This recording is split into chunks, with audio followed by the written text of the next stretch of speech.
यादगीर के हत्तीकुनी रोड पर मौजूद little angels higher primary school की जानिब से साइंस एग्जीबिशन ऑर्गेनाइज किया गया था। इस मौके पर यादगीर एमएलए चन्ना रेड्डी तुन्नूर और Waqf board chairman Zaheeruddin Savera as a chief guest यहां शिरकत किए थे।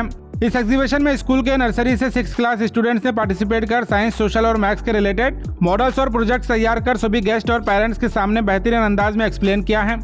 स्टूडेंट्स ने स्कूल टीचर्स और पेरेंट्स की मदद से इस एग्जीबिशन में rain water harvesting, community helpers, solar system, types of transportation, respiratory system, digestive system, hydro electric power station, wind mill और हार्ट के अलावा एयर प्रेशर और दीगर कई अनगिनत मॉडल्स और प्रोजेक्ट स्टूडेंट्स के जरिए तैयार किए गए थे। Little angel higher primary school Yadgir में अपने क्वालिटी एजुकेशन के लिए जाना जाता है और इस स्कूल के chairperson president Nuzrat Fatima madam और जनरल सेक्रेटरी असफिया सदफ की निगरानी और स्कूल टीचिंग स्टाफ की मेहनत से एग्जीबिशन कामयाब हुआ है।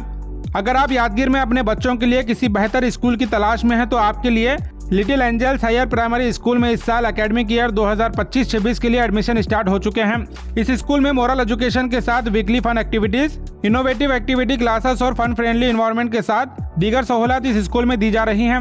आप जरूर अपने बच्चों का एडमिशन यादगीर के लिटिल एंजल स्कूल में करवाएं ताकि आपके बच्चों का फ्यूचर बेहतर बन सके। इस एग्जीबिशन से जुड़ी मजीद तफसीलात के लिए आप इस वीडियो को एंड तक जरूर देखें।